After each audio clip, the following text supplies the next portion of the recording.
നമസ്കാരം. എന്റെ പേര് ജയ്സൽ, സ്വദേശി അരീക്കോടനാണ്. നിലവിൽ ഞാൻ പ്രവാസിയായിരിക്കുന്ന സമയത്താണ് യൂറിക് ആസിഡ് ഉണ്ടായത്. 4 വർഷത്തോളം ഞാൻ ഇംഗ്ലീഷ് മരുന്ന് കഴിച്ചിട്ടുണ്ട്.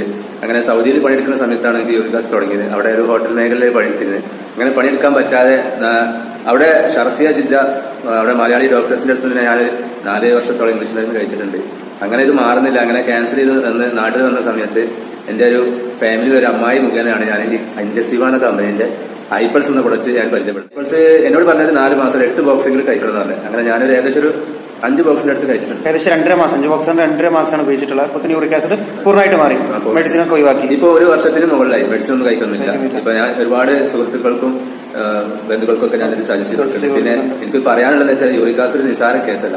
എന്റെ ഒരു സുഹൃത്ത്, നമ്മളെ തോട്ടുമുക്കം, നമ്മളെ സുഹൃത്തിന് ഇതേമാതിരി യൂറിക് ആസിഡ് മൂലം മരുന്നിന്റെ സൈഡ് എഫക്ട് മൂലം 2 കിഡ്നി പോയിട്ട് ഇപ്പൊ കഴിഞ്ഞ ആഴ്ചയാണ് അവന്റെ സർജറി കഴിഞ്ഞത്. അവന്റെ ഉമ്മാന്റെ കിഡ്നി മാറ്റി വെക്കുകയുണ്ടായത്.